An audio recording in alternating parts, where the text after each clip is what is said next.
ప్రియమైన దేవుని పిల్లలారా, కనిపించని రెండు శక్తుల మధ్య కనిపించే మన జీవితాలు నడుస్తున్నాయి. కనిపించే మన మానవ జీవితాలని కనిపించని రెండు శక్తులు ప్రభావితం చేస్తున్నాయి. కనిపించని రెండు శక్తులు నడిపిస్తున్నాయి. అందులో ఒక శక్తి దైవశక్తి అయితే మరో శక్తి దుష్టశక్తి.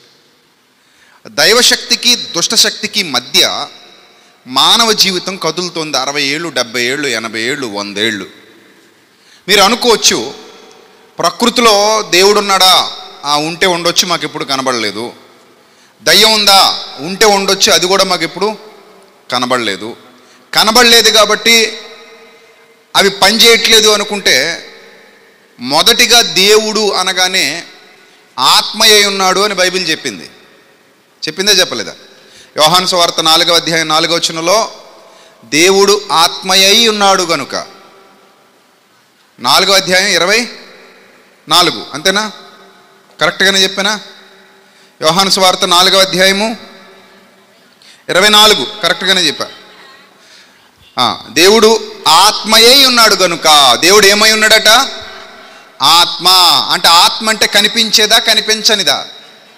దృశ్యమైనదా, అదృశ్యమైనదా? Yes, invisible thing. స్పిరిట్ అనేది, ఆత్మ అనేది కంటికి కనబడదు. మానవుని ఆత్మ కంటికి కనబడదు, దేవుని ఆత్మ కూడా కంటికి కనబడదు. ఎందుకంటే ఆత్మ అనగానే పవర్, ఆత్మ అనగానే శక్తి. శక్తులు ఎప్పుడూ కూడా కంటికి కనబడవు, కానీ శక్తులు ఉన్నాయి. అలాగే ఆత్మ కంటికి కనబడద్దా? కనబడదు. ఎవరైనా మనిషి చచ్చిపోయినప్పుడు ఆత్మ వెళ్ళిపోయింది, శవంగా మిగిలిపోయాడు. ఆత్మ వెళ్ళిపోయిందంటే వెళ్ళిపోవడం ఎవరికైనా తెలిసిందా? చూసావా? ఎలా వెళ్ళిందో తెలిసిందా? ఎవరికి తెలీదు. రేపొద్దు నువ్వు చనిపోయినా, నేను చనిపోయినా సరే, మనలో నుండి ఆత్మ బయటికి రావడం మనకు తెలుస్తుందా? మన చుట్టుపక్కల వాళ్ళకి తెలుస్తుందా? తెలీదు. అంటే శక్తి. మన శరీరంలో ఆత్మశక్తి ఉంది, ఆత్మ అనే శక్తి ఉంది. ఆ శక్తి మన శరీరంలో ఉంది కాబట్టే మనం కదులుతున్నాం, నిలబడగలుగుతున్నాం, మాట్లాడగలుగుతున్నాం, పని చేయగలుగుతున్నాం. లేదని అనడానికి సరిపోం. కరెంట్ కూడా శక్తే. అలాగే దేవుడు అనగా ఏమై ఉన్నాడని చెప్తోంది బైబిలు?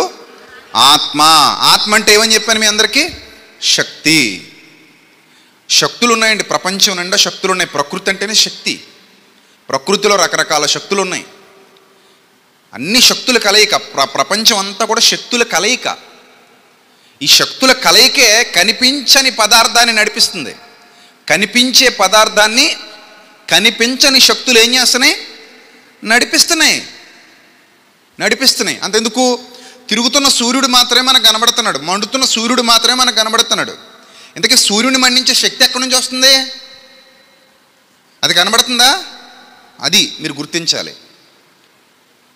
అర్థమైందా? ఇప్పుడు ఒక కొవ్వొత్తి మీద గ్లాసు పెట్టేసాం అనుకోండి, కొవ్వొత్తి ఏమైపోద్ది? ఒక కొవ్వొత్తి మీద గ్లాసు మూత పెట్టామనుకోండి, కొవ్వొత్తి కాసేపటికి ఏమైపోద్ది? ఆరిపోద్ది. అదే గ్లాసు లేకపోతే ఏంటి కారణం? కొవ్వొత్తి మండాలంటే ఆక్సిజన్ కావాలి, అది గాల్లోనే ఉంది. అంటే కనిపించని ప్రాణశక్తి కొవ్వొత్తిని ఏం చేస్తుంది? మండింపజేస్తుంది. దాన్ని ఆపేస్తే కొవ్వొత్తి ఏమైపోతుంది? ఆరిపోతుంది. అంటే మంట మండుతోంది అంటే కనిపించని ఒక ప్రాణశక్తి దాని వెనకుందని మీరు అర్థం చేసుకోవాలి. గాలి లేని చోట మంటలు మండవు. గాలి ఎక్కడైతే ఉందో అక్కడ ఏమవుతాయి? మంటలు మండుతాయి. కనిపించని ప్రాణశక్తి. ఈ విధంగా భూమి మీద శక్తులు కనిపించకుండా పనిచేస్తున్నాయి శక్తులు. అలాగే మనకు కనిపించని రెండు శక్తులు మానవ జీవితాన్ని ప్రభావితం చేస్తున్నటువంటి రెండు శక్తులు. ఒకటి దైవశక్తి అయితే రెండోది ఏ శక్తి? దుష్టశక్తి. ఇక్కడ మనం దైవశక్తి గురించి తెలుసుకున్నాం. ఏమని? దేవుడు ఆత్మయై ఉన్నాడు గనుక ఆయన్ని ఆరాధించువారు ఆత్మతోనూ సత్యముతోనూ ఆరాధించాలి. ఇప్పుడు మనం ఏ దేవుణ్ణి ఆరాధిస్తున్నాం అంటే కనిపించని దేవుణ్ణి ఆరాధిస్తున్నాం, కనిపించే దేవుణ్ణి కాదు. రెండు ఒకదానికొకటి ఎందుకు వ్యతిరేకం అంటే, దేవుడు మంచికి ప్రతిరూపం అయితే సాతాను చెడుకు ప్రతిరూపం. మంచికి పునాది దేవుడైతే చెడుకి పునాది ఎవరు? సాతాను. దేవుడు సత్యమైతే సాతాను అసత్యం. అందుకే వాడు అబద్ధమునకు జనకుడు అంటాడు. ఇదే యోహాను సువార్త 8వ అధ్యాయంలో ఇదే యోహాను సువార్త 8వ అధ్యాయంలో 45, వాడు అబద్ధికుడును అబద్ధమునకు జనకుడునై ఉన్నాడు. ఆ 44 చివరి మాట అది. వాడు అబద్ధికుడును అబద్ధమునకు జనకుడునై ఉన్నాడు. పై అంటాడు, వాని యందు ఆది నుండి వాడు నరహంతకుడై ఉండి సత్యమందు నిలిచిన వాడు కాడు, వాని యందు సత్యమే లేదు. అంటే వాడు పూర్తిగా చీకటైపోయాడు, దేవుడు పూర్తిగా ఏమై ఉన్నాడు? వెలుగై ఉన్నాడు. రెండింటికి ఒకదానికి పడదు. అయితే ప్రియులారా, ఒక్కసారి ఒక అద్భుతమైన సందర్భాన్ని గ్రంథంలో నుండి మనం ఇప్పుడు చూద్దాం. ఒక అద్భుతమైన సందర్భాన్ని మనం గ్రంథంలో నుండి చూద్దాం. మీ అందరూ కూడా మీ చేతిలో ఉన్నటువంటి జీవగ్రంథాన్ని తెరిచి వ్రాయబడిన మాట ఒకసారి చూద్దాం. ఎఫెసీయులకు రాసిన పత్రిక, అందరూ ఓపెన్ చేయండి మీ బైబిల్. 2వ అధ్యాయము, ఎఫెసీయులకు రాసిన పత్రిక 2వ అధ్యాయము ప్రారంభం నుండి చదువుదామండి. మీరు అపరాధముల చేతను, మీ అపరాధముల చేతను, పాపముల చేతను చచ్చిన వారై ఉండగా ఆయన మిమ్మును క్రీస్తుతో కూడా బ్రతికించెను అన్నాడు. ఇక్కడ జాగ్రత్తగా చూద్దాం. మీరు చచ్చిన వారై ఉండగా అన్నాడు. ఎప్పుడట? అపరాధాల చేత పాపాల చేత మీరేమై ఉన్నారట? చచ్చిన వారుగా ఉన్నారు అన్నాడు. దీనికి కారణం ఎవరో కూడా చెప్తున్నాడు. చూడండి 2వ వచనం. మీరు వాటిని చేయుచు వాయుమండల సంబంధమైన అధిపతి. వాయుమండలం అంటే ఏంటది? వాయువు అంటే ఏంటి? గాలి. వాయుమండలం అంటే అర్థం ఏంటి? భూమండలం అంటే అర్థం ఏంటి? భూమి మీద అని అర్థం. వాయుమండలం అంటే అర్థం ఏంటి? గాలిలో అని అర్థం. జాగ్రత్తగా అర్థం చేసుకోండి. భూమండలం మీద అంటే భూమి మీద, వాయుమండలం మీద అంటే మన పైన గాలిలో. ఇంతకీ గాలి వాయుమండల సంబంధమైన అధిపతి అన్నాడు. చూసారా అక్కడ? ఉందా లేదా? అధిపత్యం ఉందా లేదా మీ బైబిల్లో? అంటే వాయుమండల సంబంధానికి, ఆ వాయుమండలానికి ఒక అధిపతి ఉన్నాడట. వాయుమండలంలో ఒక అధిపతి ఉన్నాడు. ఇంతకీ వాడు వాయుమండలంలోనే ఎందుకున్నాడు? మన తలలకు పైగా ఉన్నాడు వాడు. మన తలలకు పైగా వాయుమండలానికి, వాయుమండలంలో అధిపతిగా వాడు ఎందుకున్నాడు అంటే చూడండి, వాడట అవిధేయులైన వారిని ఇప్పుడు ప్రేరేపిస్తున్న శక్తికి అధిపతి. అది అండర్లైన్ చేసుకోండి. ఆ 2 ముక్కలు అండర్లైన్ చేసుకోండి. దేనికి అధిపతి? దేనికి అధిపతి? చెప్పండి. దేనికి అధిపతి? శక్తి. ఏమండి? దేనికట? శక్తి. వాయుమండల సంబంధమైన అధిపతి మనుషుల్ని, అవిధేయులుగా మారిపోతున్న మనుషుల్ని ఒక శక్తి ప్రేరేపిస్తుందట. ఇందాకే మీకు అందుకే చెప్పాను, శక్తులు ఎప్పుడు కూడా కంటికి కనబడవు. దుష్టశక్తి గురించి ఎందుకు మీకు ఇంత వివరంగా చెప్తున్నానంటే, మొదట గోతులు ఎక్కడున్నాయో మనకు తెలియాలి. అప్పుడు మనం ఆ గోతుల్లో పడిపోకుండా పక్కగా ఏం చేయగలుగుతాం? ప్రయాణం చేస్తూ వెళ్ళగలుగుతాం. ఈ గోతులు ఎక్కడున్నాయన్న విషయం మనకు తెలియలేదనుకోండి, ప్రయాణంలో ఖచ్చితంగా ఎందులో పడిపోతాం? ఆ గోతుల్లో పడిపోతాం. రైట్? రైట్. ఇప్పుడు మీరు జాగ్రత్తగా ఆలోచిస్తే ఇక్కడ మనకి చాలా లోతైన మర్మాలు ఆ రోజుల్లోనే దేవుడు బయలుపరిచాడు. ఏంటవి? మనిషి అపరాధాలకు పాపాలకు కారణం ఏంటి అనేది చెప్పాడు ఇక్కడ 2వ అధ్యాయంలో. అపరాధాలకు పాపాలకు కారణం ఏంటి అని అంటే చూడండి, కారణం ఏంటో కూడా ఇక్కడే ఉంది. ఎఫెసు పత్రిక 5:8 ఒకసారి చూద్దాం. మళ్ళీ ఇక్కడికి వద్దాం. అదే ఎఫెసు పత్రిక 5వ అధ్యాయము 8వ వచనం ఒక్కసారి చదవండి. మీరు పూర్వమందు చీకటి అయి ఉంటిరి. మీకు ఏమర్థమైంది ఈ మాట? పూర్వమందు ఏమై ఉన్నారు మీరు అంటే ఎప్పుడైనా మీరు చీకటిగా ఉండేవారా? మీరు చీకటి ఏంటి? పూర్వమందు మీరు చీకట్లో ఉన్నారన్నాడా? మీరే చీకటి అన్నాడా? మీరు చీకట్లో ఉన్నారన్నాడా? మీరే చీకటి అన్నాడా? మీరే చీకటిగా ఉన్నారట. ఇది ఆత్మ సంబంధమైన భాష. బైబిల్ అంత ఈజీగా అర్థం అవ్వదు. ఇది శరీర సంబంధమైన భాష కాదు, ఇది ఏ భాష? ఆత్మీయ భాష. ఈ ఆత్మీయ భాషలో మన జీవితాన్ని గురించి చెబుతూ అంటున్నాడు, పూర్వమందు మీరందరూ చీకటే. అంటే మీరు వెలుగు కాదనమాట. పూర్వం ఏం కాదు, మీరు వెలుగు కాదు, చీకటి మీరు అన్నాడు. అంటే దాని అర్థం ఏంటంటే మీరు కూడా సాతానులే పూర్వం అని, సాతాను సంబంధులని, సాతాను పిల్లలని, సాతాను యొక్క దుష్ట కార్యాలకు మీరు ప్రతినిధులు. అదే చెప్తున్నాడు. సాతాను యొక్క నీచమైన కార్యాలకు మీరందరూ ఎవరట? ప్రతినిధులు. అలాంటి దుష్ట కార్యాలు మీరు కూడా అపవాదితో కలిసిపోయి గతంలో చేశారు గనుక అందరినీ ఏమన్నాడు? చీకటి అయి ఉంటిరి. సాతాను చీకటి అయి ఉన్నాడు. సాతానే కాదు చీకటి, సాతానును వెంబడిస్తూ వాడి వలన ఎవడైతే ప్రేరేపించబడుతున్నాడో వాడు కూడా చీకటే. ఏమండి, శరీరం ఎదగాలంటే శక్తి కావాలి. శక్తి ఎలా వస్తుంది అంటే తినే ఆహారాన్ని బట్టి వస్తుంది. మంచి ఆహారం తింటే శరీరం ఎలా ఉంటుంది? మంచి కణాలు లోపల తయారయ్యి శరీరం మంచిగా తయారవుతుంది. చెడ్డ ఆహారం తింటే శరీరం ఏమవుతుంది? చెడ్డ కణాలు లోపల తయారయ్యి శరీరం కూడా ఎలా మారిపోద్ది? చెడ్డగా మారిపోద్ది. మన ఆరోగ్యం మన ఆహారం మీద ఆధారపడి ఉందని చెప్తారు వైద్యులు. మన ఆరోగ్యం దేని మీద ఆధారపడి ఉందట? మన ఆహారం మీద ఆధారపడి ఉంది.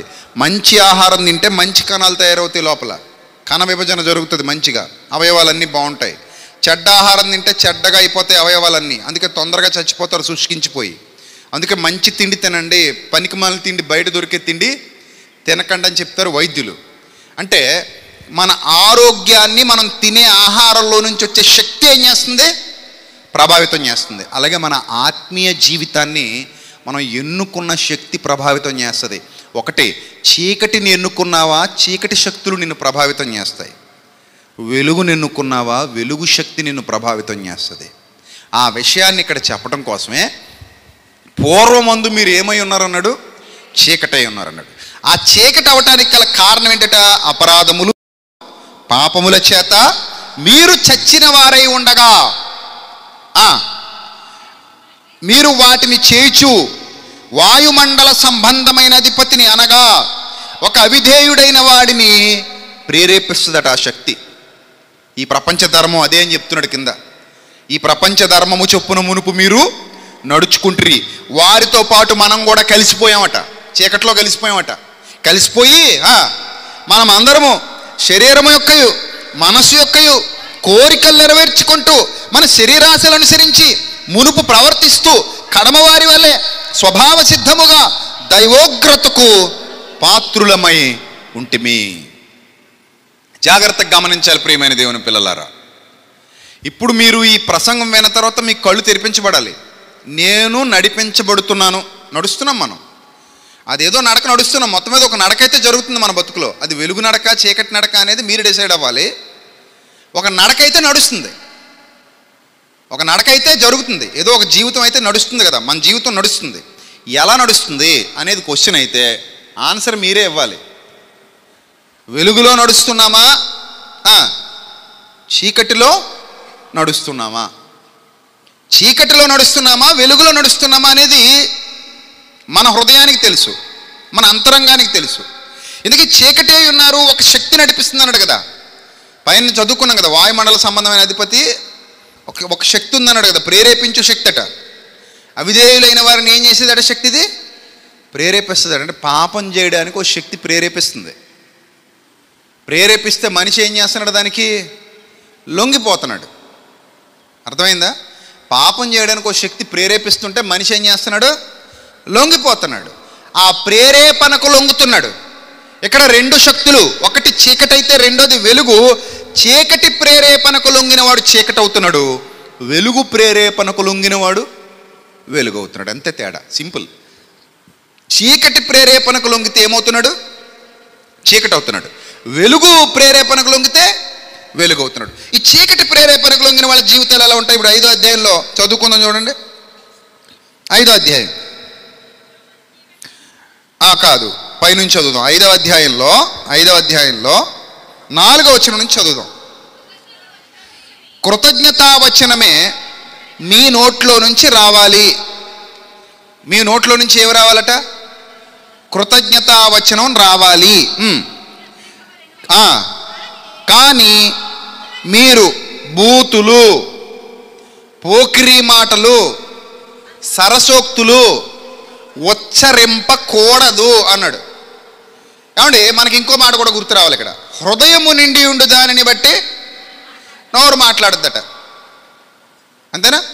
హృదయము నిండి ఉండు దానిని బట్టి నోరు మాట్లాడదు. పొయ్యి మీద పాలు పెట్టారనుకోండి, అందులో కాఫీ పొడేస్తే ఏమవుద్ది?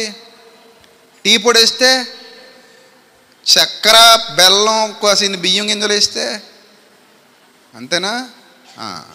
దాన్ని బాగా మరగ్గాసి కొంచెం తోడు చుక్కేస్తే, అంటే మీరు ఏమేస్తే దాన్ని బట్టి అవి అవుతాయి. అంతేనా?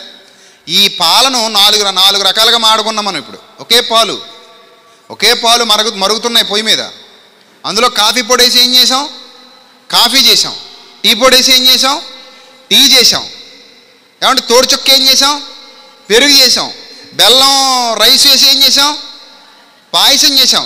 ఇంకెలా ఎన్నైనా చేయొచ్చు. అవే పాలను నీకు నచ్చినట్టు ఎన్ని రకాలుగా అయినా చేయొచ్చు, రకరకాలుగా చేయొచ్చు. అంటే ఒకటే సరుకు లోపలేసేదాన్ని బట్టి ఆ పదార్థం యొక్క పరిస్థితి మారుతుంది. ఇన్ ద సేమ్ వే హృదయం అందరిది ఒకటే. నాకు హృదయం ఉంది, నీకు హృదయం ఉంది, మన అందరికీ హృదయం ఉంది. కానీ అందులో ఏమేస్తున్నావు? నువ్వు వేసేదాన్ని బట్టి వచ్చేది ఆధారపడి ఉంటుందని చెప్తుంది బైబిల్. నువ్వు వేసేదాన్ని బట్టేనట వచ్చేది ఆధారపడి ఉంటుందట. ఇక్కడ ఏమన్నాడంటే, మీరు కృతజ్ఞతావచనాన్ని ఉచ్చరించాలి. కృతజ్ఞతావచనాలు ఉచ్చరించాలంటే లోపల సరుకే ఉండాలి. ఆ కృతజ్ఞతావచనాలకు సంబంధించిన సరుకు లోపల పడాలి. ఆ సరుకును బట్టి బయటకు వచ్చేది ఆధారపడి ఉంటుంది. మీకు బాగా అర్థమైతే, ఇంత చక్కటి ఉదాహరణలు చెప్పాక ఇంకెందుకు అర్థం అవ్వకుండా ఉంటుంది? ఇది మీకు బాగా అర్థమైతే లోపలేసిన దాన్ని బట్టే బయటకు వచ్చేది ఆధారపడి ఉంటుంది. వెలుగుందనుకోండి, లోపల కృతజ్ఞతావచనాలు ఉచ్చరిస్తాం. చీకటి ఉందనుకోండి, లోపల బూతులు, సరసోక్తులు, పోకిరి మాటలు. ఆడవాళ్ళు కూడా ఉంటారు పోకిరి మాట్లాడేవాళ్ళు. డబల్ మీనింగ్ డైలాగులు, చండాలపు మాటలు, చెడ్డ మాటలు, ఇవి వస్తుంటాయి. రైటా? రైట్. ఇప్పుడు మరి ఆయన మర్చిపోను అనుకోకండి, నేను మర్చిపోలేదు.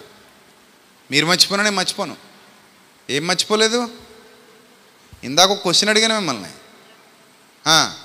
ఈ 3 నెలల్లో తండ్రి నేను నీ సన్నిధిలో ఉన్నాను, నీ దైవజనుడు మాట్లాడుతున్నాను ప్రశ్నిస్తున్నాడు. దైవజనుని ఎదుట, తండ్రి నేను కూర్చుని ఉన్నాను, ఈ సభలో ఉన్నాను తండ్రి, నీ ఆకాశమందు ఆసీనుడు అయిన నీవు నాకు తీర్పరివి, నువ్వు చూస్తున్నావు, నువ్వు నన్ను ఇక్కడ ప్రశ్నిస్తున్నావు, నీ గ్రంథాన్ని అనుసరించి నన్ను ప్రశ్నిస్తున్నావు, నాతో మాట్లాడుతున్నావు కనుక తండ్రి నేను నీకే జవాబిస్తున్నాను. తండ్రి నన్ను ప్రశ్నిస్తున్న దైవజనుడికో సేవకుడికో నేను జవాబు ఇవ్వట్లేదు తండ్రి. మరి ఎవరికి జవాబిస్తున్నాను?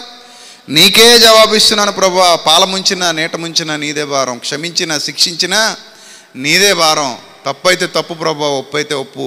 నీ దగ్గర ఒప్పుకుంటే ఆ తప్పు నన్ను క్షమించగలవాడవు, దిద్దుకోవడానికి అవకాశం ఇస్తున్నావు, దిద్దుకుంటాను అనే మనసు నీకుంటే నిన్ను అడుగుతున్నాను.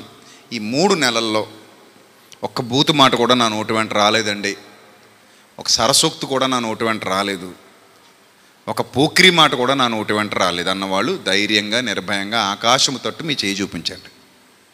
ఇంకా రెండు ఇంకా అమ్మా పెద్దావిడ లేచి నిలబడతల్లి, నువ్వు గ్రేట్, నిలబడతల్లి,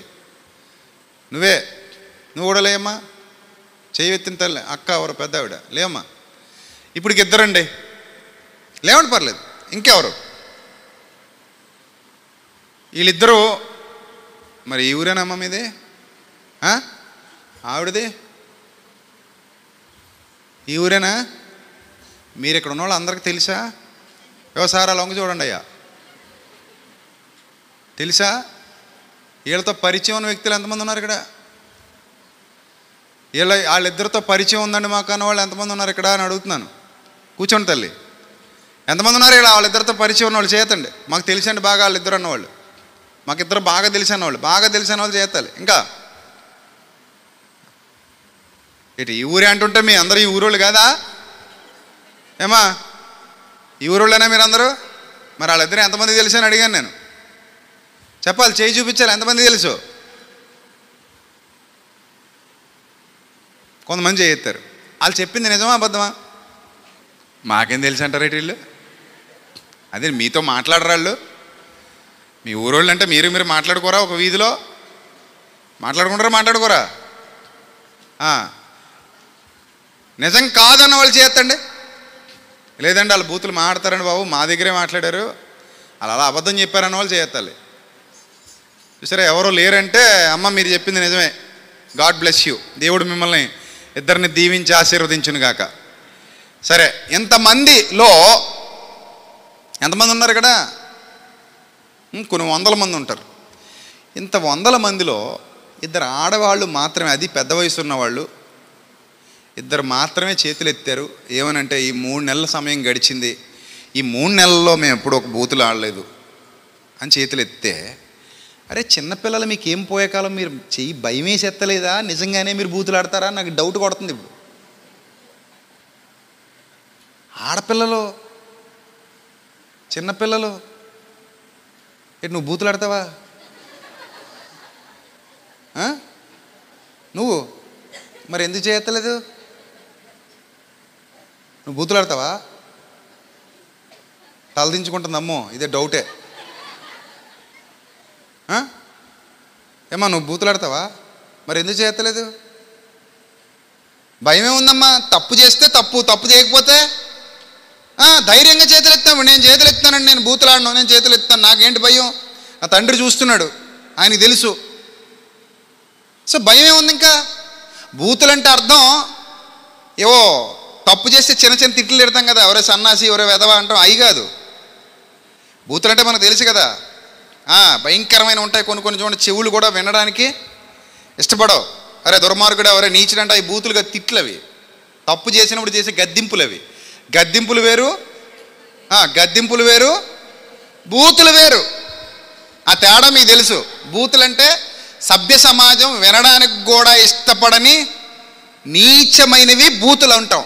వీటన్నిటికీ లోపల చీకటి ఉండి ప్రేరేపిస్తున్నవాడు ప్రతోడు ఇంకా వాడు నోటి చివర ఉంటాయన్నమాట అవి.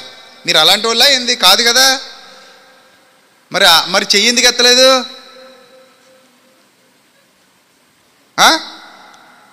అంటే బూతులు ఆడంగానండి సరసోక్తులు ఆడతామని అంటారా?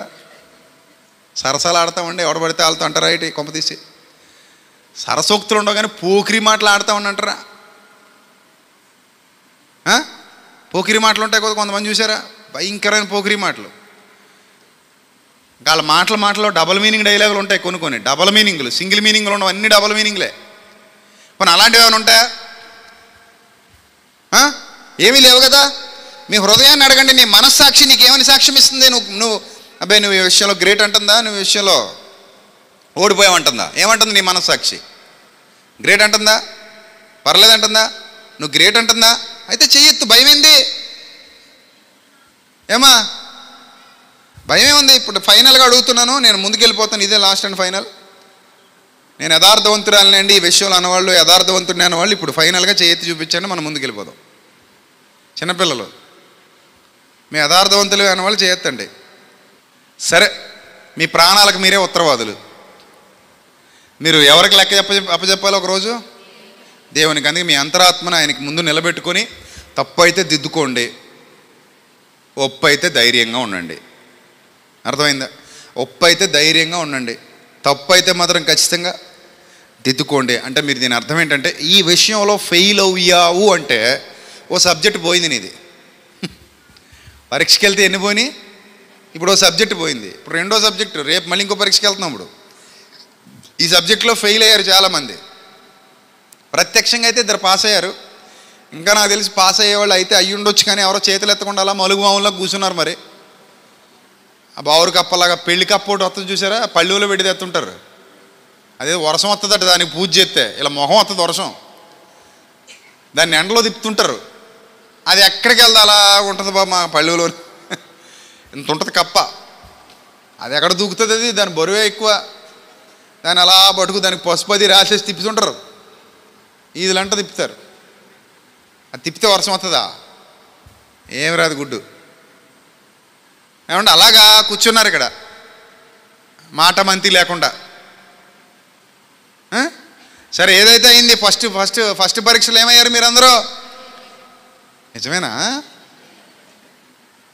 నేను భయం వేసి ఎత్తలేదేమో అనుకున్నా. నిజమేనా ఏమ్మా రెడ్ చున్ని? నిజమేనా? భయం వేసి ఎత్తలేదా? ఎందుకు లేని ఎత్తలేదా మరి? సరే, ఏదో అయ్యింది. రెండో క్వశ్చన్, ఇవి మీకు తాగవు అన్నాడు. తర్వాత వ్యభిచారం చేసేవాడు అన్నాడు, వ్యభిచారి అన్నాడు. అంటే వీళ్ళలో కూడా ఏముంది? చీకటి ఉంది. ఇదొక ఎగ్జాము. రెండోది అపవిత్రుడు, వీళ్ళలో కూడా చీకటే ఉంది. విగ్రహారాధికుడు అయి ఉన్న లోభి, అంటే లోభత్వం కలిగిన వాడు. ధనమే దేవుడు అనమాట. వీడికి ధనమే దేవుడు, ఇంకా ధనాన్నే పూజిస్తాడు. ఇదొక చీకటి. దేవుని యొక్క రాజ్యమునకు హక్కుదారుడు కాడను సంగతి మీకు నిశ్చయముగా తెలియను. వ్యర్థమైన మాటల వల్ల ఎవడును మిమ్మును మోసపరచనీకుడి. ఇట్టి క్రియల వలన దేవుని ఉగ్రత అవిధేయులైన వారి మీదికి వచ్చును గనక మీరు అలాంటి వాళ్లతో పాలివారై ఉండకుడి. ఎందుకంటే వీళ్ళందరూ చీకటై ఉన్నారు. పూర్వం ముందు మీరు కూడా ఏమై ఉండేవారు? చీకటై ఉండేవారు. వీళ్ళలో చీకటి ఉంది అన్నాడు. అది పాయింట్. వీళ్ళలో ఏముందమ్మా? చీకటి ఉందంటే వీళ్ళు దేని ద్వారా నడిపించబడుతున్నారంటే చీకటి ద్వారా నడిపించబడుతున్నారు. వీళ్ళని ఏది నడిపిస్తుందంటే చీకటి నడిపిస్తుంది. అంటే వీళ్ళలో ఉన్న ఆ శక్తి ఏంటంటే చీకటి శక్తి. ఏ శక్తి? చీకటి శక్తి. ఒక మాట చూద్దాం. లూకాసు వార్త 11వ అధ్యాయము. లూకాసు వార్త అందరూ తీయాలి, చాలా విలువైన విషయాలు ఉన్నాయి ఇక్కడ. లూకాసు వార్త 11వ అధ్యాయము 33 నుండి చదువుదాం. జాగ్రత్తగా చూడండి. ఎవడును దీపము వెలిగించి చాటు చోట్లు కానీ కొంచెం కింద కానీ పెడతాడా? మీరు పెడతారా? అలాగా పెట్టరు కదా. కొవ్వొత్తి వెలిగించి ఎక్కడో మూల పటికలు పెడతారా? పెట్టరు. కొంచెం కింద పెట్టేసి దాచేస్తారా కొవ్వొత్తిని? కొంచెం కింద పెట్టి దాచేస్తారా కొవ్వొత్తిని? దాచరు. నెక్స్ట్, లోపలికి వచ్చి వారికి వెలుగు కనబడుటకు దీపస్తంభం మీద పెడతారట. తీసుకెళ్ళి కొవ్వొత్తి తీసుకెళ్ళి ఎక్కడ పెడతారట? దీప స్తంభం మీద పెడతారట.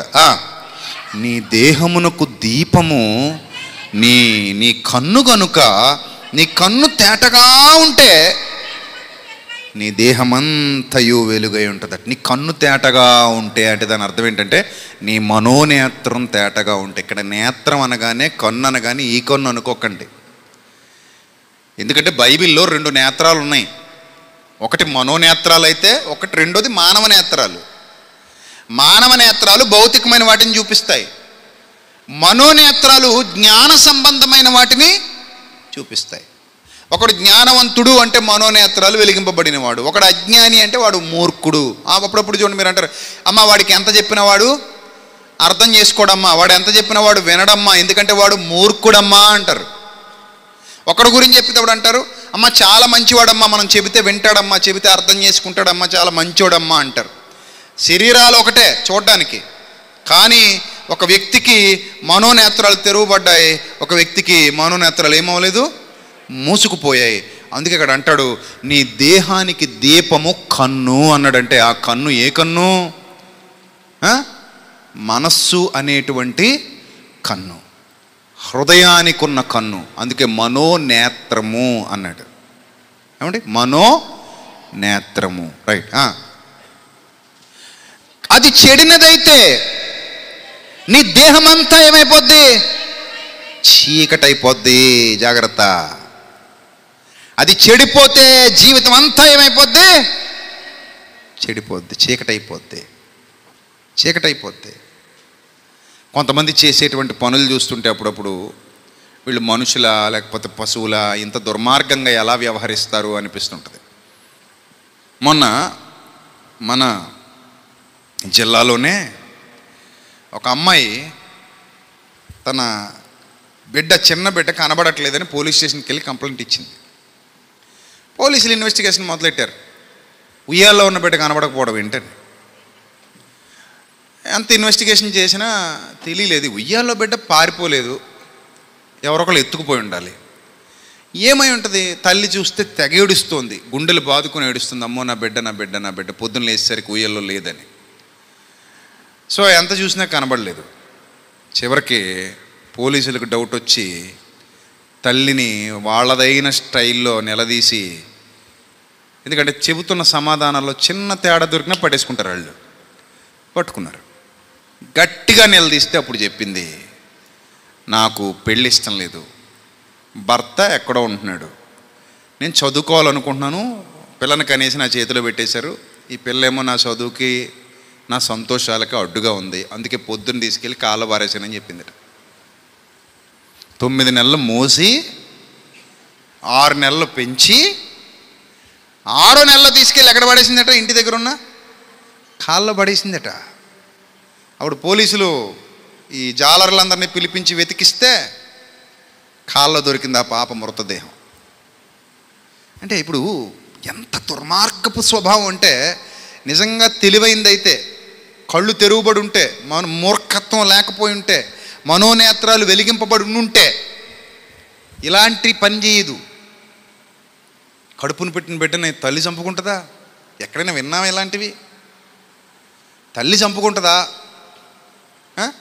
అన్ని ప్రేమల్లోకి గొప్ప ప్రేమ ఎవరిదంటే ఎవరి ప్రేమను చూపిస్తారు? తల్లి ప్రేమనే చూపిస్తారు. కడుపు తీపి అంటారు. అవసరమైతే బిడ్డ కోసం తల్లి చచ్చిపోయిన సందర్భాలు ఉన్నాయి, బిడ్డ కోసం తల్లులు త్యాగాలు చేసిన సందర్భాలు ఉన్నాయి. కానీ తల్లులు బిడ్డలు చంపుతారంటే ఎక్కడ ఎవడో నమ్మడానికి కూడా అవకాశం లేదు. అంత ప్రేమ చూపిస్తారు. తల్లి ప్రేమను మించిన ప్రేమ లేదు. అంత గొప్ప ప్రేమ భూమి మీద తల్లి ప్రేమ. దేవుని ప్రేమ భూమి మీద ఎవరి ప్రేమ గొప్పది? తల్లి ప్రేమ గొప్పది, తండ్రి ప్రేమ గొప్పది. అదే చెప్తాం మనం. కానీ ఆ సంఘటన చూసిన తర్వాత, ఆ వార్త చదివిన తర్వాత నా మనసు చాలా కకలావికలం అయిపోయింది. చీ చీ చీ చీ చీ, ఏంటి అసలు మనుషులు ఇంత మూర్ఖంగా తయారవుతున్నారు? ఇంత దుర్మార్గపు పని ఆమె చేయడానికి లోపల ఏమి దేనికి చోటిచ్చింది? చీకటి. అది లోపలికి వెళ్తే అంతే, మొత్తం నాశనం. అది లోపలికి వెళ్ళిందా అంతా నాశనం, అంతా నాశనం. మనోనేత్రాలు మూసుకుపోతాయి. మనోనేత్రాలు మూసుకుపోతే, చీకటి లోపలికి వచ్చేస్తే ఎలా ఉంటుందో ఒక్కసారి మరల ఇక్కడికి వద్దాం, లోకాసు వార్తకు వద్దాం. ఒక్కసారి కొరింథీయులకు రాసినటువంటి 2వ పత్రిక చూడండి, ఎంత దారుణంగా ఉంటుందో ఒక్కసారి చూడండి. కొరింథీయులకు రాసిన 2వ పత్రిక 4వ అధ్యాయము 4వ వచనం. కొరింథీయులకు రాసిన 2వ పత్రిక 4వ అధ్యాయం 4వ వచనం చదవండి. ఏముంది అక్కడ? దేవుని స్వరూపమైన క్రీస్తు మహిమను కనపరుచు సువార్త ప్రకాశము, అంటే వాళ్ళ బతుకులు బాగు చేసే మాటలు, వారికి ప్రకాశింపకుండు నిమిత్తం ఈ యుగ సంబంధమైన దేవత అవిశ్వాసులైన వారి మనోనేత్రములకు, ఏ నేత్రములు అన్నాడు? ఏ కన్నులు ఇవి? మనస్సుకు కూడా కన్నులు ఉంటాయని బైబిల్ చెప్తోంది. అవి తెరవబడాలి. మనస్సుకున్న కన్నులు ఏమవ్వాలి? తెరవబడాలి. మనోనేత్రములకు గుడ్డితనము కలుగజేసెను, అంధకారములో నుండి వెలుగు ప్రకాశించునుగా కని పలికిన దేవుడే అంటాడు. అంటే అంధకారం లోపలికి వచ్చేదట, అంధకారం. మనోనేత్రాలు మూసుకుపోయాయి అంటే అవి వాటిలో నుండి చీకటి వచ్చేసింది లోపలికి. అంటే మనస్సు లోపలికి చీకటి వెళ్ళింది, మనస్సు కన్నులు తెరవబడలేదు. పైకి కన్నులు బాగానే ఉంటాయి, అన్నీ కనబడతాయి, కానీ కళ్ళు మూసిపోయారా నీకు అంటారు కదా అప్పుడప్పుడు. దాని అర్థం ఏంటి? నిజంగానే కళ్ళు కనబడట్లేదనా? దాని అర్థం ఏంటి చెప్పండి? నీ కళ్ళు మూసిపోయి ఎడుతున్నావు నువ్వు, నీకు వావి వరుసలు తెలియట్లేదు, పెద్ద చిన్న తేడా తెలియట్లేదు, కళ్ళు మూసిపోయారా నీకు అంటారా అనరా? ఏదైనా ఇష్టం వచ్చిన పాప పనులన్నీ పిచ్చి పనులన్నీ చేస్తున్నారు అనుకోండి, ఏమంటారు? కళ్ళు నెత్తికెక్కేశారా నీకు, కళ్ళు మూసిపోయి ఏడుస్తున్నావు నువ్వు అంటారా అనరా? అంటే దాని అర్థం ఏంటి? వాడు చేసే పనులన్నీ చీకటి సంబంధమైన పనులు కనుక కళ్ళు మూసిపోయి నీకు అంటున్నారు. ఎక్కడ కూడా దేవుడు అంటాడు, వారి మనోనేత్రాలు ఏమయ్యాట? ఈ యుగ సంబంధమైన దేవత ఏం కలగజేసిందట? గుడ్డితనం కలుగజేసింది. కాబట్టి వాడి బ్రతుకంతా చీకటి, వాడి బ్రతుకంతా పాపం. అందుకే లోకాసువార్త 11:34 నీ దేహమునకు దీపము కన్నే గనుక నీ కన్ను తేటగా ఉండినట్టయితే నీ దేహమంతా ఎలా ఉంటుంది? వెలుగుమయమై ఉంటుంది. అర్థమైందా? తర్వాత అది చెడిపోతే, లోపలికి చీకటి వెళ్ళిపోతే నీ దేహము అంతా ఏమైపోద్ది? చీకటిమయమైపోద్ది. లోపలికి చీకటి వెళ్ళిపోతే చీకటిమయం, లోపలికి వెలుగెళ్తే వెలుగుమయం. అదే నీ బతుకును డిసైడ్ చేస్తుంది, మర్చిపోకు. నువ్వు ఏ నిర్ణయం తీసుకున్నా నీ లోపలికి వెళ్ళేదాన్ని బట్టి తీసుకుంటావు. నీ లోపలికి పూర్తిగా వాక్యం అనే వెలుగెళ్ళిందనుకో, పరలోకమే నీ కంటికి కనబడుతుంటుంది. నీ చావు ఎప్పుడు వస్తుందో నీకు తెలియదు, ఆలోచన నేను వెంటాడుతూ ఉంటుంది. అమ్మో, నాకు మరణం వచ్చే సమయానికి నేను ఎక్కడ ఉండాలి? దేవుని సన్నిధిలో ఉండదు. ఎందుకంటే నా ముందు నా ఇంట్లో వాళ్ళు చాలామంది వెళ్ళిపోయారు, నా బంధువులు చాలామంది వెళ్ళిపోయారు, నా తోబుట్టువులు చాలామంది వెళ్ళిపోయారు, నా రక్త సంబంధులు చాలామంది వెళ్ళిపోయారు. ఇప్పుడు వాళ్ళ వరుసలో నేను కూడా వెళ్ళిపోవడానికి రెడీగా ఉన్నా. వాళ్ళు అనుకోలేదు ఈరోజు నేను చచ్చిపోతానని, వాళ్ళు అనుకోలేదు ఈ సంవత్సరం నేను వెళ్ళిపోతానని. అలా అనుకోకుండానే వాళ్ళందరూ వెళ్ళిపోయారు. ఇప్పుడు ఆ వరుసలో నువ్వు కూడా ఏమవుతున్నావు? ఏదో ఒక రోజు వెళ్ళిపోవడానికి సిద్ధంగా ఉన్నావు. ప్రియ తమ్ముడు, చెల్లెమ్మ, అన్నయ్య, అక్క, గుర్తుపెట్టుకో. మరి వెళ్ళేటప్పుడు ఎలా వెళ్తావు? చీకటితోనేనా? చీకటి నిండిన హృదయంతోనేనా? అందుకే అక్కడ ఏమంటాడు తెలుసా? అది చెడినదైతే నీ దేహమంతయు చీకటిమయమైపోతుంది. కాబట్టి నీలో నుండి వెలుగు చీకటి అయి ఉండకుండా చూసుకో అన్నాడు. ఎవరైనా చూసుకుంటున్నారా? ఎవరు చూసుకోరు. ఎవరైనా నీ ముఖం మీద ఏంటి అంత మచ్చ ఉంది అన్నారనుకో, నెక్స్ట్ ఎక్కడికి వెళ్తాం? అద్దనమాట. పరుగున ఎక్కడికి వెళ్తాం? అద్దం దగ్గరికి వెళ్తాం. వెళ్ళి ఏం చేస్తాం? నిజంగా ఉందో లేదో చూసుకుంటాం. ఒకళ్ళు ఉంటే ఏం చేస్తారు చెప్పండి? తుడుచుకుంటాం. అంతేనా? నీ మొహం మీదేనా అంత పెద్ద మచ్చ ఉందని అనుకో, నేను ఇప్పుడు మీలో ఎవరినో వైపు వేలు చూపించి ముందు వెళ్ళా అనుకుంటారు. నేను ముక్కేంటి అలా ఉంది, అంత నల్లగా ఉందేంటి నీ ముక్కు, ఏమైనా అంటుకుందా అంటే నిజంగానేనా అండి అంటారు. అవును, ముక్కు అంతా నల్లగా ఉందేంటి అనగానే ఇప్పుడు వెంటనే ఎక్కడికి వెళ్ళిపోవాలి? అమ్మో, అద్దం దగ్గరికి వెళ్ళిపోయి నా ముక్కు నిజంగానే నల్లగా ఉందా చూసుకోవాలి. ఒక నిజంగానే నల్లగా ఉందనుకోండి, ముక్కు ఏం చేస్తాం? వెంటనే శుభ్రంగా సబ్బు తీసి కడిగేసి ఆ మచ్చను ఏం చేస్తాం? పోగొట్టుకుని అమ్మయ్య నా పూర్వపు ముఖం నాకు తిరిగి వచ్చింది అనుకుంటాం. వాక్యం కూడా ప్రతిరోజు మన ముఖం మీద ఉన్న మచ్చల గురించి చెప్తానే ఉంటుంది, కానీ ఎప్పుడూ అద్దంలో చూసుకోవడానికి ఇష్టపడం. మన బతుకు ఎలాంటిదంటే, వాక్యం ప్రకటిస్తారు కదా, విన్న తర్వాత మన ఇంటికి వెళ్ళి నీ గురించే చెప్పారంటాం పక్కని చూపించి. ఎవరి గురించట? నీ గురించి. నా గురించి కాదా? నా గురించి కాదు, నాకు అసలు మచ్చలుండవు, నేనే పెద్ద మచ్చనే. మచ్చ ఉన్నోడికి ఇంక మచ్చ ఏం కనబడుతుంది చెప్పండి? కనబడద్దా? బొగ్గు ముక్క దగ్గరికి వెళ్ళి ఏంటి నీకేదో చిన్నది నల్ల మచ్చ కనబడుతుందంటే ఏమన్నా అవకాశం ఉందా అని అనడానికి? మనం వెళ్ళింది ఎవరి దగ్గరికి? బొగ్గు ముక్క దగ్గరికి వెళ్ళి ఏంటి ఏదో నీకు చిన్న నల్ల మచ్చ అంటుకుందేంటి నీకు అంటావా? దాని మొత్తం రూపమే నల్ల రూపం. దాని దగ్గరికి వెళ్ళి బొగ్గు ముక్క నీకు చిన్న నల్ల మచ్చ అంటుకుంది అంటే ఎంత అసహ్యంగా ఉంటుందో. అలాగే మన ఆత్మీయ జీవితాల్లో కూడా చాలా సందర్భాల్లో ఆ బొగ్గు ముక్కల్లో ఉండి మన మచ్చలు మనకు కనబడవు, దిద్దుకోవాలన్న ఆలోచన రాదు, లోపల చీకటిని మెయింటైన్ చేస్తూ ఉంటాం, ఆ చీకటిని బయటికి వెళ్ళగొట్టి వెలుగుతో నింపబడాలన్న ఆలోచన రాదు. కాబట్టి ప్రియమైన దేవుని సంగమా, ఈ రాత్రి ఒక మంచి నిర్ణయం మీరు తీసుకోవాలి. మీరు దేంతో నడిపించబడుతున్నారు? వెలుగుతోనా చీకటితోనా? మీ లోపల ఉన్నది వెలుగా చీకట? మీ మనోనేత్రాల గుండా లోపలికి వెళుతున్నది ఏంటి? చీకట వెలుగా? ఒకవేళ చీకటి అయితే నష్టపోతారు, వెలుగైతే లాభపడతారు. వెలుగైతే ఎలా ఉంటుంది, చీకటి అయితే ఇంకెలా ఉంటుంది? రేపటి దినాన్ని మరిన్ని సంగతులు నేర్చుకుందాం. ఏమండి? ఇలా లేట్ చేయకుండా రేపు తొందరగా వస్తే ఎక్కువ సంగతులు మీరు వినడానికి అవకాశం ఉంటుంది.